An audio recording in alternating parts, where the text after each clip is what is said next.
Mbere yo kukubwira inkuru yacu y'uyu munsi, dusubiye inyuma gato mu mwaka wa 612 imbere ya Yesu, hari ubwami bwari bukomeye cyane muri icyo gihe bwitwaga Assyrian Empire cyangwa se ubwami bw'Abanyashuri.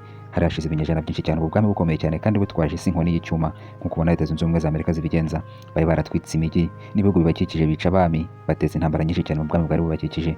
Ahanini bishingikirizaga ku nkuta z'amatafari zari zikomeye cyane, zari zizengurutse umujyi wabo wa Ashuri. Batekerezaga ko ntawawurenga ngo abe yabasanga mu gihugu. Nineve ubwayo yigambaga ivuga ko ntawushobora kuyihagarika, nk'uko Trump avuga ko uretse ukwihangana kwe nta wundi ushobora kumutangira ngo amubuze gukora ibyo ashaka. Nyamara kandi ubwami bw'Abanyababiloni, ubw'Abanyamasidoniya ndetse n'ubundi bwami bwari busanzwe bwaratsinzwe n'ubu bwami bw'Abanyashuri bwariteranije bugaruka busanga Abanyashuri noneho butaje kubasaba imbabazi cyangwa kubapfukamira, ahubwo buje kubarwanya. Bamaze imyaka myinshi cyane bazengurutse umujyi wabo wa Nineve, bazengurutse inkuta yarwo, ariko kandi nyuma y'igihe kitari kinini kamere yahise mu ruhande, maze bwa bwami bw'Abanyababiloni buyobya amazi yarazengurutse umujyi wa Ashuri, uyayobereza mu mujyi, maze inkuta z'aba mujyi zose zirasenyuka. Icyakurikiyeho si ikindi n'inkongi z'imiriro zisenya umujyi, amaraso, uguceceka, impfu z'abantu benshi cyane, maze basenya icyitwa igikorwa remezo cyangwa se ikintu cyose kizima cyari muri uwo mujyi. Igisigaye baragisahura, bica abagabo, abagore n'abana babo barabajyana. Maze Nineve rero yahindutse ubwami bw'igikomerezwa, ari ntavogerwa n'intakorwa mu binyejana byinshi cyane, nayo igera ku iherezo. Wakibaza bihuriye n'inkuru yo mu isi yacu yo muri aka kanya cyangwa aho tugeze mu isi muri iki gihe. Uko gukomera uko ariko kose wagira, igihe icyo ari cyo cyose kiba kizagera nawe ubwami bwawe cyangwa se gukomera n'imbaraga byawe bikagera ku iherezo. Uti bihuriye hehe n'iby'ubu? Muri iki gihe Trump, perezida wa Leta Zunze Ubumwe za Amerika, yongeye gutangiza ikiri nka slogan yitwa MAGA cyangwa se Make America Great Again. Wongeye kuvuka imvururu hirya no hino ku isi. Amerika yongera gutangiza intambara zikomeye cyane, ihera kuri Venezuela, ivuga ko inanashaka Greenland, ndetse aho ntiturondoye ahantu hatandukanye nko muri Congo, muri Ukraine ndetse n'andi hatandukanye igenda iteza intambara hirya no hino ku isi. Ariko nanone ngo Amerika ifite inzozi zo gusenya Iran, igakuraho umuyobozi w'ikirenga wayo Ayatollah Khamenei, maze ikagaruraho ubwami cyangwa se igashyira ubutegetsi bubigenza nk'uko ishaka.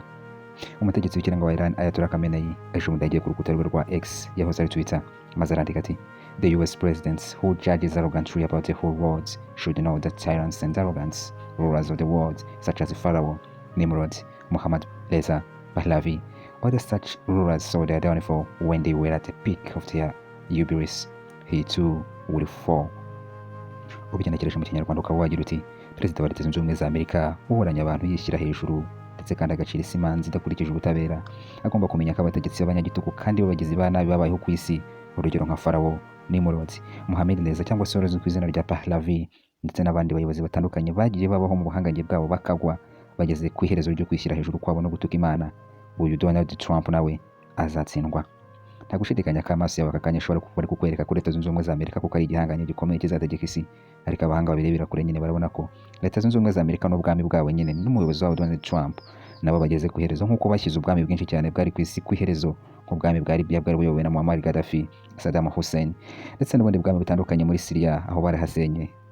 Aho abanyabwenge batandukanye hirya no hino ku isi barabona neza ko Amerika nayo igihe kigeze nyine ngo nayo igere ku iherezo, nk'uko ubwami bw'Ubwongereza nabwo bwategetse isi bukagera ku iherezo, nk'uko ubwami bwa Egiputa bwategetse isi bukagera ku iherezo, ubwami bwa Babylon bugategeka isi bukagera ku iherezo, ubwami bw'Abanyasiriya twatangiye tukubwira nabwo bwategetse isi bukagera ku iherezo. Ngo buri cyageze itangiriro cyose kigira n'iherezo. Mu gihe uburanye abandi, mu gihe ufite ububasha cyangwa ubutwari, mu gihe wibuka gukoresha ubutabera no koroshya amarere yawe, ku igihe kiba kizagera urwubakaniraga abandi nawe ukarucirwa. Uri kumwe na Silva mu kiganiro cyacu cy'uyu munsi. Isomo ryawe niba warigize naho ubutaha.